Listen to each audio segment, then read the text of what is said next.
On the news tonight, Tinubu swears in Oyedele as Minister of State for Finance. Oyo government commences transboundary animal disease vaccination. 10 killed in India hospital fire outbreak. Good evening and thank you for joining us on the news around the world. I am Boluwaji Ogumola and on the sign language corner is Korede Oluleye. President Bola Tinubu has sworn in Taiwo Oyedele as Minister of State for Finance. The brief ceremony took place at the State House today. Oyedele replaces Dr. Doris Annette Uzoka, who has been redeployed to the Ministry of Budget and National Planning as Minister of State, marking a third ministerial portfolio in the current administration. It was reported earlier that the Senate confirmed Oyedele's appointment on Wednesday, March 11, 2026, just 24 hours after President Tinubu requested his screening. Prior to his appointment, Oyedele served as chairman of the Presidential Committee on Fiscal Policy and Tax Reforms, where he led a comprehensive overhaul of Nigeria's tax system. Globally, electricity generation and distribution require huge financial investment. As a result, achieving stable and sufficient power supply often demands that consumers are willing to pay appropriate tariffs for its production and delivery. These were the views of an energy expert, Engineer Ayodele Omogbeminiyi, and the Senior Communications Officer of the Ibadan Electricity Distribution Company, IBEDC, Frank Williams, while discussing the topic, Nigeria's epileptic power supply, on the BCOS Current Affairs Breakfast Program, AM 120. Our reporter, Fidora Afolagboye, who monitored the program, reports. Nigeria's epileptic power supply remains one of the country's most persistent challenges, affecting households, businesses, and overall economic growth. Frequent power outages, weak infrastructure, and inconsistent electricity generation have forced many citizens to rely on expensive alternative energy sources, underscoring the urgent need for sustainable reforms in the power sector. Speaking on BCOS AM 120, an energy expert, Engineer Ayodele Omogbeminiyi, explained that the challenges confronting Nigeria's electricity sector range from financial constraints and policy issues to manpower shortages, distribution inefficiencies, and aging infrastructure. He noted that a major concern is not necessarily distribution capacity, but the decline in power generation infrastructure, which has reduced the amount of electricity available for distribution across the country. Engineer Omogbeminiyi added that while alternative energy sources can be explored, stakeholders often focus excessively on funding challenges, which he believes should not slow down efforts to improve electricity generation. One of the particular challenges that is very evident is the infrastructure decay and distribution failures. You know, when you electricity, according to Faraday's law, make us to know that you cannot store or keep electricity. So when it is generated, it has to be made use of. Now the challenge is that it's not that Nigeria does not have capacity to generate more than 5,000 megawatts. But the reason why they cannot generate more than is because the infrastructure we have cannot handle, because the rate at which we lost the electricity generated. Also speaking on the program, the Senior Communications Officer of IBEDC, Frank Williams, explained that the company's primary responsibility is electricity distribution, not generation. He stressed that the amount of electricity available for distribution is currently inadequate to meet the growing demand of consumers. According to him, alternative sources of electricity, particularly gas, used for power generation, have also declined, describing the situation as a national challenge. though he noted that efforts and investments are ongoing to improve power supply. It's a present challenge. It's not something that has been. The listing of business is into three major value chain, three major segments of the value chain. We are talking about the generation companies, the transmission, who is the middle, and we are talking about we, distribution companies, who are the most visible because we are the closest to the customers. We are the collection agent for the value chain. So all the billions you are hearing is going to that pause. So we are the one that distribute the bills. Generation companies don't distribute bills to electricity users. They distribute bills to us. We receive the bill. Why? We, at the distribution end, give out all the bills to the users of electricity for commercial revenue. Both guests acknowledged the widespread impact of Nigeria's epileptic power supply and reassured Nigerians that investments in the power sector are expected to gradually improve electricity generation and distribution across the country. Fedora Afolagui, BCOS News. There was a time when securing a job was widely regarded as a guarantee for financial stability and social security. Today, however, that reality has changed as thousands of full-time workers who earn regular salaries still struggle to afford basic necessities. In this report, Oyeshile Oloyede examines why gainful employment no longer necessarily translates into a decent standard of living for many Nigerians. Every day, thousands of Nigerians rise early and dress up to fulfill their professional responsibilities, only to return home to mounting financial pressures.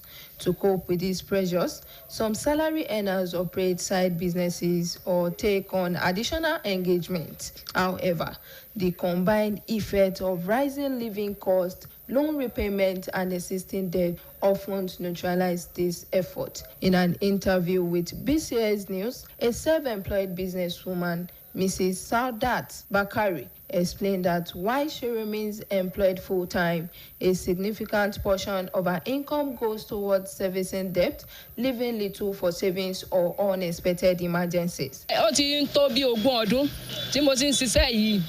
Kọ́tà kan gbèsè pàǹlẹ̀ gbèsè ọ̀pàǹlẹ̀ kò tó nǹkan kan.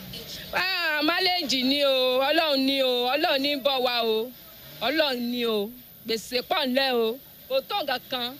Another respondent, Yemisi Adeyinka, however, noted that she is able to meet her monthly obligations through multiple streams because one isn't enough to keep up. It sustained me, because cosmetic business is a lucrative business if you know your way. Yes, and if you are good in what you are doing, and people knows that what you give out to them, it works and it's effective, they will patronize you. And a lot of people will never know that what you are doing works until you showcase your product to the world. So, I'm in a complex right now. This complex is not known to everybody in Ibadan here. So the only way I can showcase this product to the world is to come online, advertise my product on social media. Speaking on the issue, the chairman of the Technical and Vocational Education Board in Oyo State, Elder Ayoade Adekola, noted that many Nigerian workers remain financially vulnerable because wages are not commensurate with the prevailing rate of inflation. He explained that merely increasing the minimum wage may not provide a sustainable solution. According to him, government intervention should focus on reducing the overall cost of living by ensuring affordable healthcare services, efficient public transportation, food security, and improved infrastructure. Government is supposed to provide for workers healthcare, affordable housing, transportation, all these things, government is shirking in its responsibility to provide all these things for workers. Therefore, the little amount of money that workers are getting, they use it to cater for all these things that are supposed to be provided by government. You won't believe it. Most houses in Nigeria don't have water supply. If you are rich, you either have to dig your own borehole or dig a deep well, or if you can't get a deep well, you start buying water. You get it? All these contribute to making. There is no way you can live a comfortable life in Nigeria today when you depend solely on salary. There is no way. You must have other strings of income before you can live a comfortable life. Elder Adekunle further encouraged workers to develop additional income streams and explore small-scale production or skill-based ventures as practical measures to cushion economic pressures. It is hoped that deliberate policy actions and economic reforms will bridge the gap between employment and financial stability, ensuring that workers earn incomes that reflect current economic realities. Oyeshile Oloyede, BCOS News.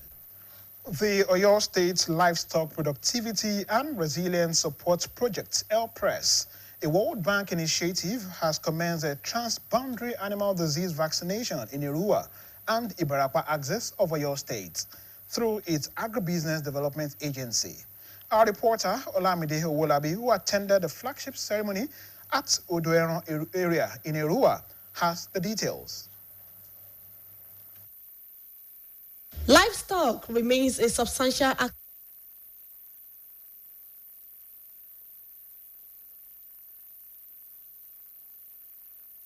The Oyo State Agribusiness Development Agency initiated the Transboundary Animal Disease Vaccination Program under the LPRES project supported by the World Bank, targeting livestock farmers in the Erua and Ibarapa areas of the state. The objective is to connect with livestock farmers throughout the state, estimated to be between 200,000 and 300,000 through diverse interventions. The Director General of OISADA, Dr. Debo Akonde, stated in his welcome address that the vaccination program seeks to protect animals across the state from known diseases, emphasizing that livestock development is receiving unprecedented attention within the agricultural sector, warranting the program's importance. He added that the agency garnered support thanks to approval from both the World Bank and the state governor for the establishment of a livestock service center focused on piggery in Ogbomosho, where pig farming is notably prevalent. Similar initiatives are slated for Okyogu 1 and Okyogu 2, aligned with the agency's broader objectives to fortify livestock production, offer robust support to farmers, and stimulate the agricultural sector's growth in Oyo State.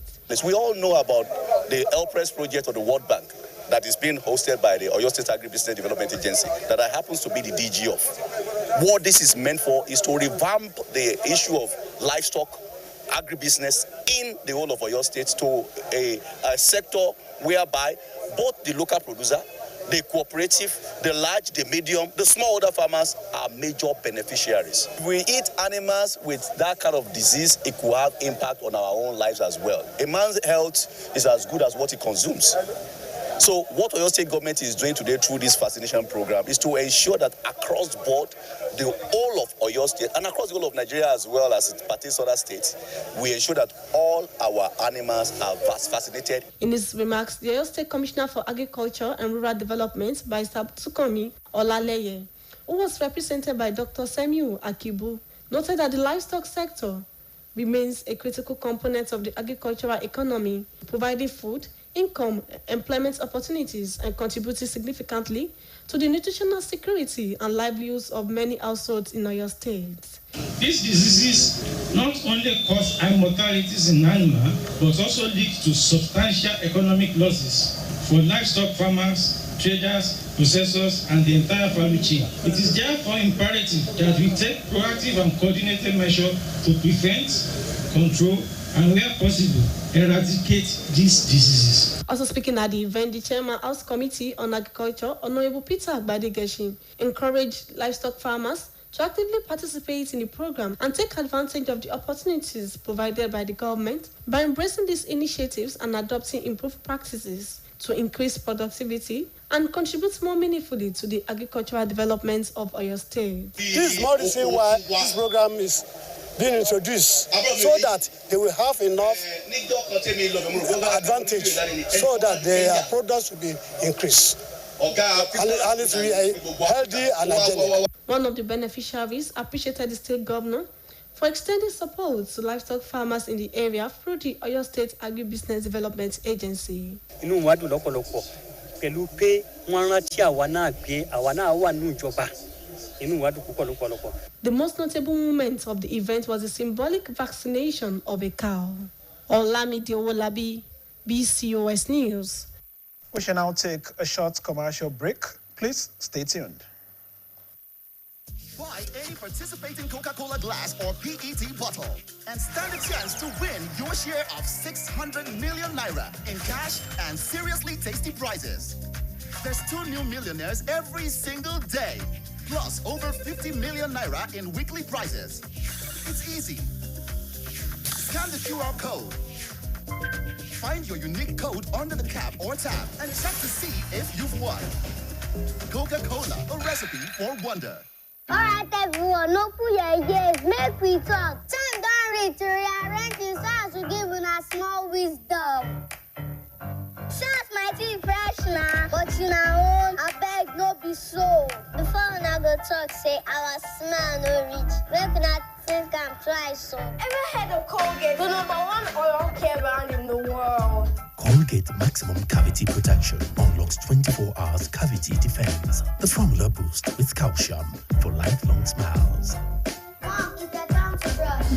No more cover mouth.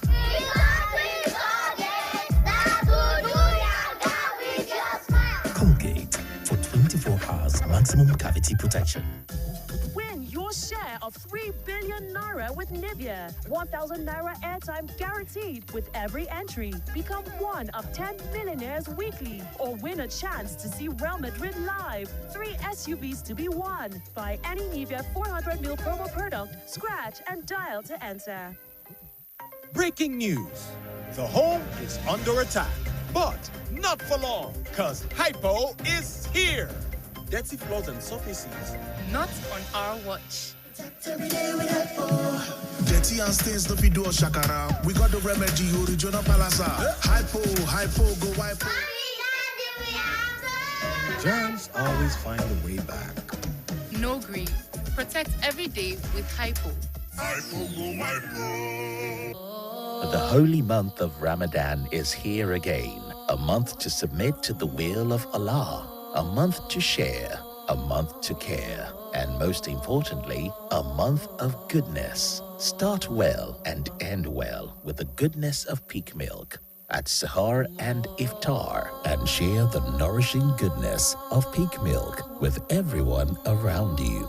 Ramadan Kareem. Peak, reach for your peak.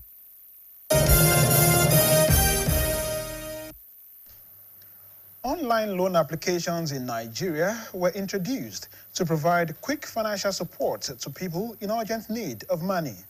Despite this, perceptions vary, with some people regarding them as a necessary aid and others condemning their high interest rates and aggressive debt recovery tactics. Hawa Ibrahim examines the advantages and risks associated with loan apps through the experiences of users and the perspectives of financial experts. Olamipo Sishola presents her report. Digital loan applications have become a staple financial solution for many Nigerians in need of quick cash access in recent years. Individuals can apply for loans in mere minutes with a smartphone and internet connection through apps. These apps promise convenience, speed, and little or no collateral, making them particularly attractive to small business owners, salary earners, and young people. However, some residents of Ibadan, in interview with BCOS News, described their experiences with loan apps as unpleasant and embarrassing, alleging harassment and what they called outrageous interest rates. The problem this loan app do cause is more than the advantage, so to say. You may need it for immediate settlement of your upcoming expenses, but at the end of the day, the interest that you will get upon not remitting their capital in time is killing. The only benefits they got is them getting the money instantly. Like when you needed the money, you get it. The interest on the loan itself is is an outrageous amount of money which they are putting on that loan. Like probably you are getting 10,000, you are repaying back in 14 or 7 days. You have to pay back like 30-something thousand, and that is outrageous. It is not helping because when you see the rate that they used to charge after you borrow the money, you will have seen that even if you have made some profit, you are going to use that profit to augmenting the borrowing that you borrow. So I don't think it is help. People should just try. I think I can advise them to go into cooperative. Cooperative is more better than this application, because when you see charges on a loan, you will see this thing is too bogus, it's too much. A former chairman of the Institute of Chartered Accountants of Nigeria, Ibadan District, Mr. Biodun Adedeji, explains that lending platforms differ from traditional banking institutions because they provide faster access to loans without collateral and with less stringent conditions. The CBN has come up with issue of BVN, linking BVN with, so that if you borrow money from one app, it may be difficult for you to go to another app. Now, it may be difficult because once when you are borrowing that, they ask for your BVN, and BVN is linked with all their accounts. And again, they also told them that whoever is owing you, instead of you sending tests, embarrassing them, don't embarrass them again. Just let us know who actually, those debtors. So once those debtors are known and are revealed, it will be difficult for that kind of a person to go and borrow from other lenders. With loan apps provide quick financial relief to people, while loan apps provide quick financial relief to people in urgent need, critics say they sometimes worsen financial difficulties and may lead to a circle of debt. Financial experts therefore advise borrowers to carefully consider the purpose of any loan, ensuring it can generate value or income that will enable timely repayment and help avoid embarrassment or financial disputes. Islamic scholars have continued to enlighten Muslim faithful on the importance of and guidelines of Zakatul Fitri, the charity given at the end of the Ramadan fast. Staff reporter Adebayo Abdurrafi reports on the significance of Zakatul Fitri as an obligation associated with Ramadan fasting. As Muslims begin to round off the Ramadan fast, one of the key obligations that accompanies the observance is Zakatul Fitri. Islamic scholars say the charity serves as purification for the fasting person and also provides food for the less privileged, encouraging believers to demonstrate generosity, compassion, and social responsibility. They explained that the majority of scholars consider Zakatul Fitri compulsory for every mature Muslim, both male and female, who possesses the financial means. The obligation, they added, also extends to members of one's household, including children and dependents. Alhaji Taufik Akinola and Ustaz Abdul Wahid Arawi further highlight the essence of Zakatul Fitri. Zakatul Fitri is a special harm that Islam has recommended to be given out in form of food grains at the end of the Ramadan.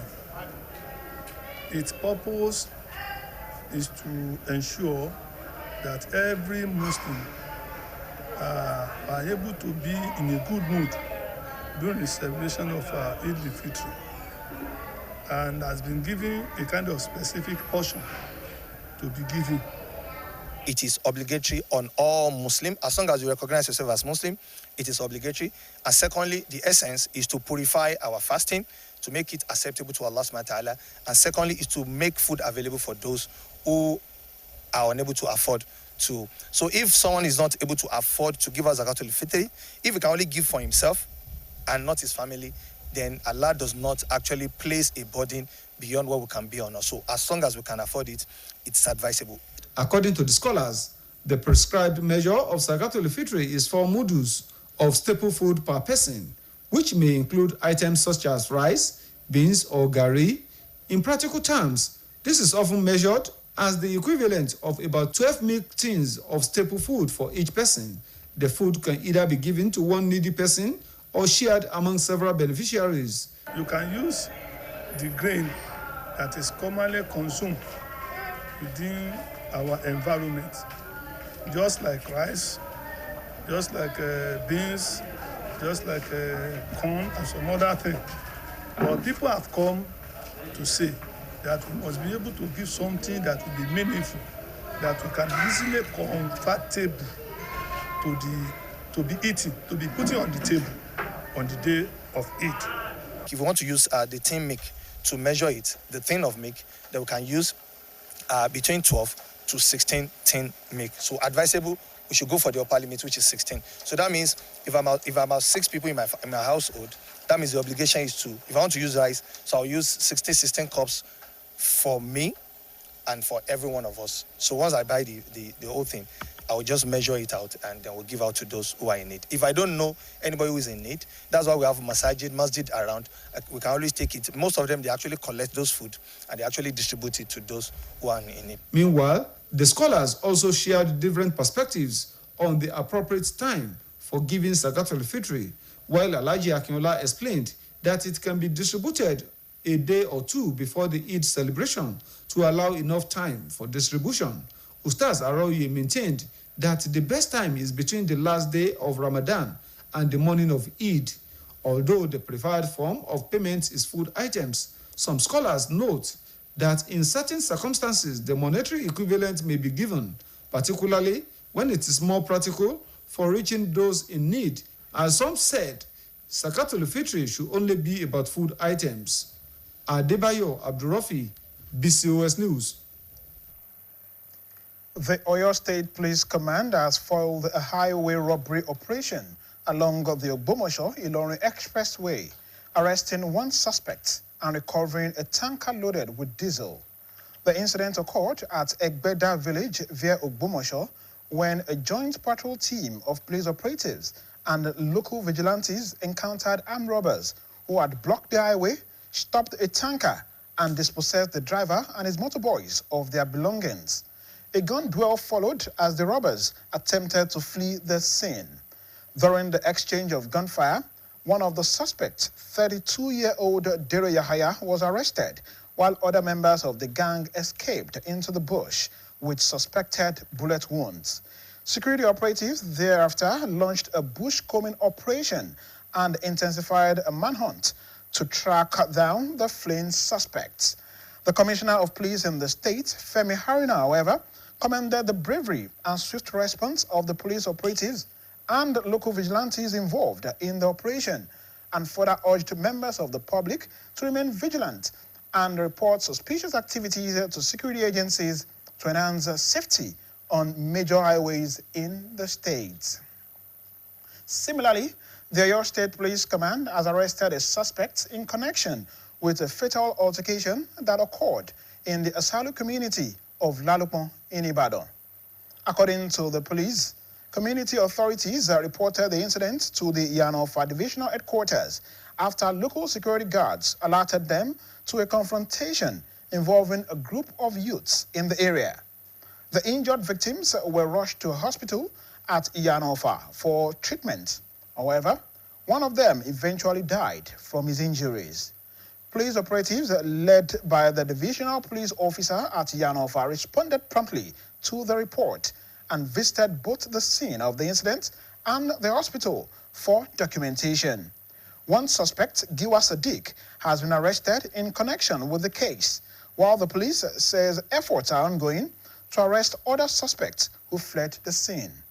The Commissioner of Police in Oyo State, Femi Haruna, has urged residents to remain vigilant and provide useful information that could assist security agencies in apprehending the fleeing suspects. The Edo State government has said the parents of the erring students involved in the viral assault video at Igbinedion Education Center, a private secondary school in Benin City, would be prosecuted as it has directed its police command to launch a probe into the matter.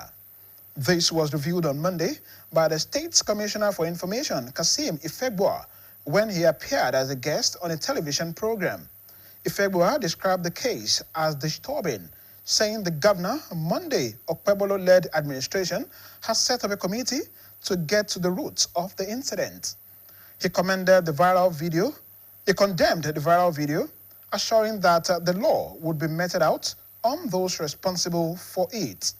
Ifegbua emphasized that the Edo State Commissioner of Police, Monday Agbonika, has assured the state government that the parents of the affected students involved in the bullying would report to the police headquarters in Benin City.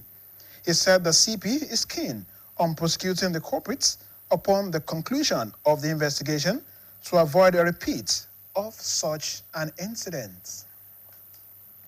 Suspected Boko Haram terrorists on Monday morning launched a major attack on a military camp in the Damboa local government area of Borno State. It was gathered that the terrorists reportedly stormed the 25 Task Force Brigade in Damboa around 12:50 a.m. on Monday. The attack came less than 30 minutes after the suspected Boko Haram terrorists attacked the Ajilari Cross and other surrounding areas in Maiduguri, the Borno State capital. Newsmen reported that the attack in Ajilari and other surrounding areas were repelled as residents confirmed the stoppage of gunshots after several minutes of sporadic shootings.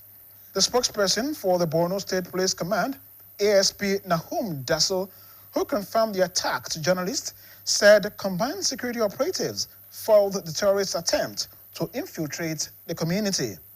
Confirming the Damboa attack in a brief statement on Monday, ASP Dasso did not specify the exact location within the local government area, but said the attack was thwarted at 1 a.m. Bandits again stormed the Sabongero community in Millennium City, Chikun local government area of Kaduna State, allegedly killing one person and abducting 7 others early on Monday morning. It was gathered that the attackers who invaded the community in large numbers went straight to a residence and abducted 3 women and 4 children.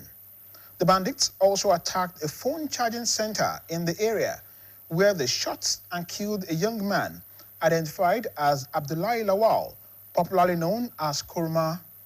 During the incident, the attackers reportedly carted away several mobile phones and laptops from the center. Another timeout on the news. Please don't go away. Breaking news. The home is under attack, but not for long, because Hypo is here. Dirty floors and surfaces. Not on our watch. Every day with Hypo. Dirty and stains no do shakara. We got the remedy, original palasa. Hypo, go Hypo. Germs always find a way back. No green. Protect every day with Hypo. The holy month of Ramadan is here again, a month to submit to the will of Allah, a month to share, a month to care, and most importantly, a month of goodness. Start well and end well with the goodness of peak milk at Sahar and Iftar, and share the nourishing goodness of peak milk with everyone around you. Ramadan Kareem. Peak. Reach for your peak.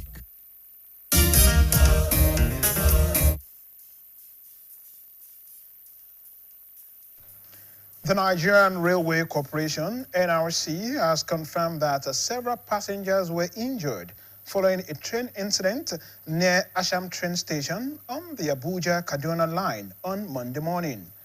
The Managing Director and Chief Executive Officer of the corporation, Kayode Okpeifa, in a statement, said the incident occurred at about 10:30 a.m. and involved a rail locomotive making contact with the passenger coach immediately behind it due to a coupling issue. Okpeifa confirmed that the injured passengers were promptly attended to and transported to nearby medical facilities for proper care, adding that no fatalities were recorded. The NRC MD also disclosed that emergency response protocols were immediately activated and relevant technical teams were mobilized to the site. Operatives of the Federal Road Safety Corps, FRSC, attached to the Zaria Unit Command, Kaduna State, have recovered and returned 3.7 million naira in cash, alongside valuables worth about 500,000 naira from the scene of a fatal road crash. The incident occurred on Sunday along the Zaria-Funtua Highway near Zaria Academy, involving a Toyota Corolla and a Peugeot 806 carrying 9 passengers. A statement issued on Monday by the Corps Public Education Officer, Felicia Kalu, said 1 passenger died at the scene, while 8 others sustained varying degrees of injuries. It added that the Zaria Unit Commander, Chief Road Commander Nasiro Fagore, formally handed over the recovered cash to the victims in the presence of their relatives and the witnesses today. Commending the officers, Court Marshal Shehu Mohammed described the act as a reflection of the FRSC's institutional values of honesty, accountability, and service to humanity. He praised the Zaria operatives for upholding the highest standards of discipline and transparency